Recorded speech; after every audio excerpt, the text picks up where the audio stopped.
Mas eu vou fazer aqui uma pequena digressão sobre o que é o poder, né? O que a gente usualmente chama de poder, né?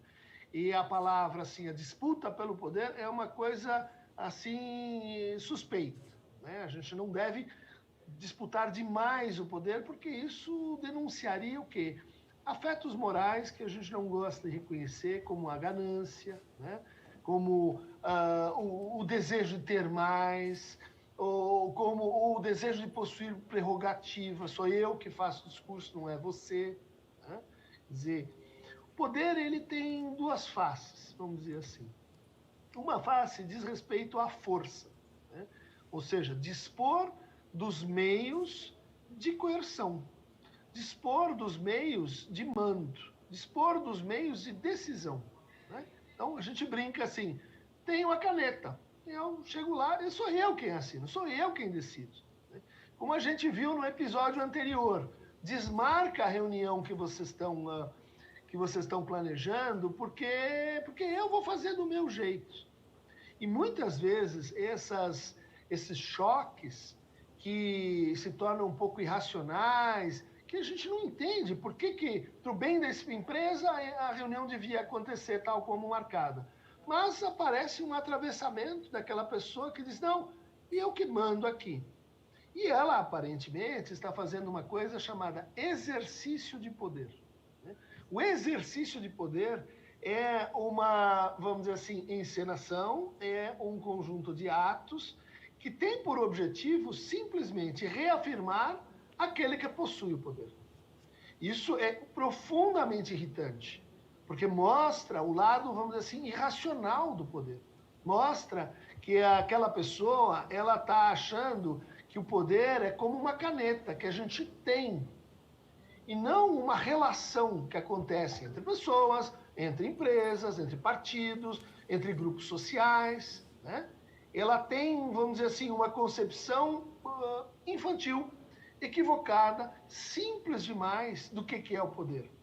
Por quê? Porque ela está sentindo que ela está perdendo o poder. Isso vai ficando, vamos dizer assim, mais visível à medida que, bom, a gente envelhece e o poder sobre o próprio corpo, poder sobre os outros, eventualmente vai diminuindo, né? Com a proximidade da finitude. Então, nesse primeiro sentido, o poder diz respeito a quem e como nós fazemos a lei. Porque é a lei que organiza nossas relações. Aquele que diz eu tenho poder é aquele que entende a lei como sendo uma expressão da sua vontade. E não como expressão da vontade, por exemplo, daquela família, ou como expressão da vontade daquela empresa, ou como expressão da vontade daquele grupo no qual a gente está envolvido. Isso é profundamente irritante. Por quê? Porque a gente pode perguntar assim, alguém pode governar pelo poder, e aí custa caro, aí você tem que controlar, aí você tem que fazer exibições periódicas para dizer quem manda, aí você tem, na filosofia política clássica, você tem que ter um exército, que são o quê? Os meios da força. Traduzindo para o nosso universo, você tem que usar o dinheiro como um instrumento de poder. Então, te dou, não te dou, abro a torneira, fecho a torneira, abro a carteira, fecho a carteira. Né? Isso são formas o quê? De pessoalizar o poder. Quer dizer, o poder ele é meu e eu posso dar para você. Isso pode ser um ato de amor, mas lembre-se, ele pertence a mim. Muitas empresas que conseguiram se estabelecer, que conseguiram crescer muito, elas começam a se degradar a partir desse ponto. Porque, no fundo, né, vamos ler Maquiavel, no fundo é muito mais barato, é muito mais interessante, é muito mais duradouro, se você, em vez de governar pelo poder, né, custa caro ter um exército, você governa pela autoridade. Mas não é a mesma coisa? Infelizmente não é.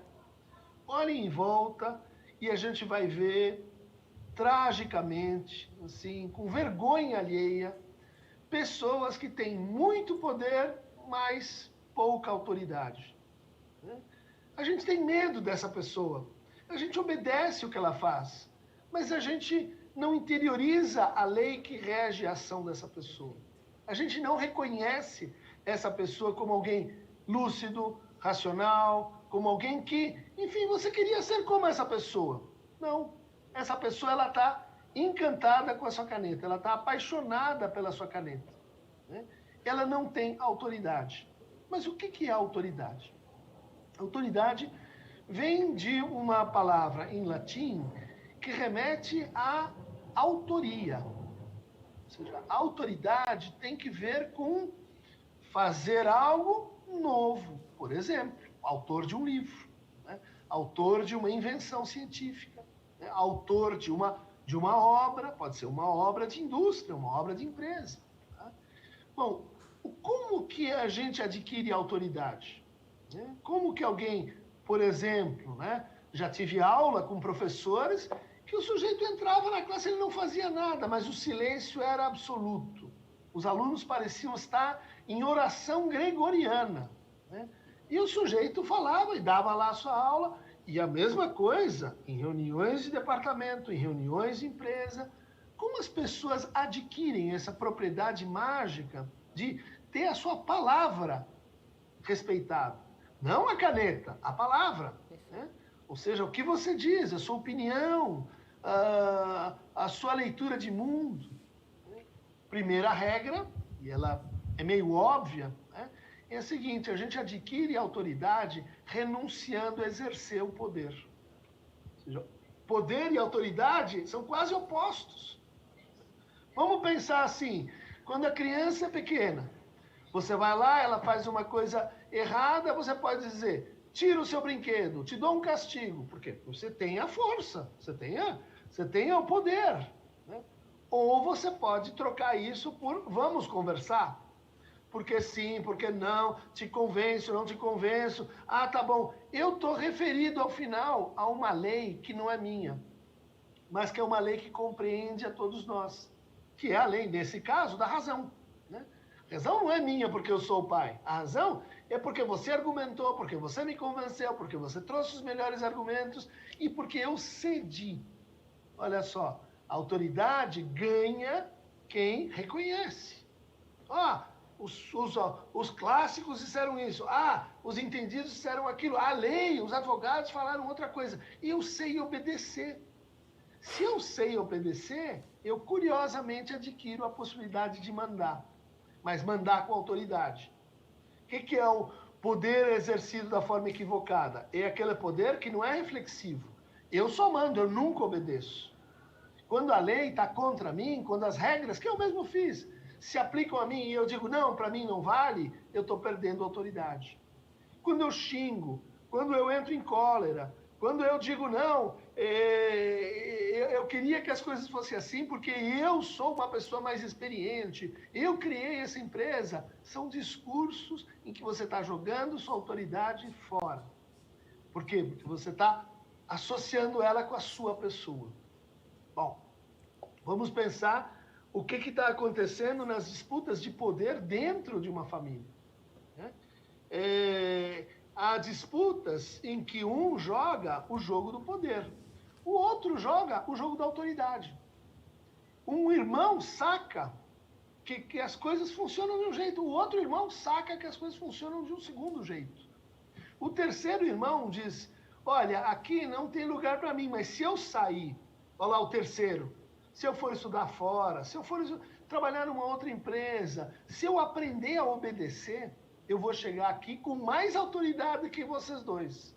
Porque você se subordinou a uma autoridade que às vezes é inautêntica, né? Uma autoridade baseada no fundo no poder, e o outro está assim, simplesmente reproduzindo práticas de pessoalização do poder, né? Ou seja, vou ser como meu pai, vou ser como meu avô. É uma figura que é assim, às vezes autocrática, punho forte. O que você está fazendo? Você está obedecendo, você está imitando. Que autoridade tem alguém que diz assim, a minha palavra é uma imitação da do outro. A minha palavra é forte, por quê? Porque eu sou filho do rei. Jogou fora toda a perspectiva de que você está transformando ou pode transformar poder em autoridade, né? Bom, mas aí a gente vai discutir o seguinte: a família vai disputar o poder, sim, mas ela também vai disputar a autoridade. Qual dos dois princípios vai decidir? Aí a coisa se encrespa, né? Porque isso vai significar, por exemplo, adotar uma governança familiar ou não, adotar uma governança empresarial ou não. Vamos dizer por quê? Porque a governança é um terceiro. É um terceiro que vai tentar colocar regras acordadas pelos participantes, mas que funciona como terceiro. Bom, muitos filhos, muitos sobrinhos, muitos descendentes vão ir contra isso, na medida que querem o quê? Manter o código genealógico de poder. Outros vão dizer assim, não, a gente tem uma perspectiva melhor de poder se a gente jogar o poder, subordinar o poder à autoridade da razão. A autoridade do mercado, por exemplo, a autoridade dos especialistas. Quem vai ganhar essa parada? Não sabemos. A cada vez vai ser uma montagem. Né? Agora, o processo mais difícil aqui, né, é que a gente, em empresas familiares, pode, assim, diminuir o tamanho desse risco, mas ele dificilmente vai ser eliminado. É a definição, né, da política contemporânea ou moderna, que fala em coisa pública, república. Ou seja, qual que é a capacidade prática dos que estão envolvidos nessa disputa, concorrência, se vocês quiserem mudar a palavra. Qual é a capacidade prática e cognitiva de cada um entender a diferença entre você enquanto um sujeito público, ou seja, que joga pelas regras neutras, em que você é mais um, em que você tem que provar o seu saber, em que você tem que provar suas competências, em que você tem que demonstrar por que é que você pode mandar, né? Ou seja, você enquanto sujeito público e você enquanto sujeito privado, que você é o filho. Você é o filho e vai continuar a ser o filho. E uma das coisas chatas numa família é que uma família não é democrática. Numa família, a gente não troca de lugar. Ó, filho, vamos, essa semana você é o pai e eu sou o filho.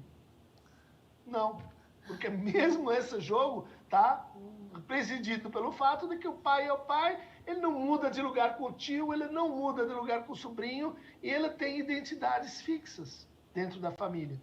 E isso que exaspera a gente, por quê? Porque o poder dentro da família circula de uma forma vertical. Né? É porque a pessoa nasceu, é porque a pessoa está naquele lugar. Como funciona poder e autoridade dentro de uma empresa? Né? Vamos dizer, vertical também, mais ou menos. Vertical e horizontal. Se você não entregar o resultado, você vai ser demitido. Se você não fizer a performance, você cai fora.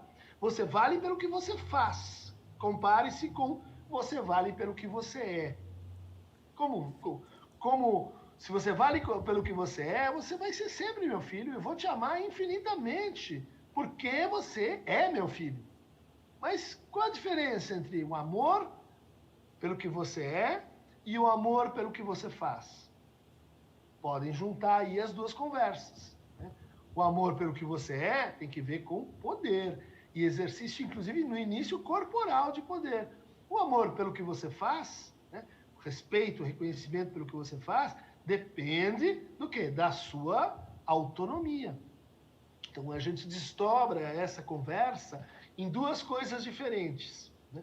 Que a gente espera de um líder e que a gente espera de um herdeiro.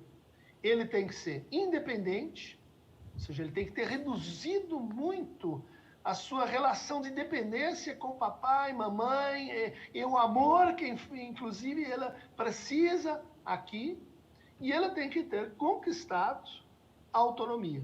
Ela tem que ter passado da heteronomia para a autonomia. Que quer dizer o quê? Capacidade de fazer a sua própria lei, capacidade de se limitar. Então, as disputas familiares, as disputas de poder dentro da família, elas estão organizadas por esse conjunto de oposições. Né?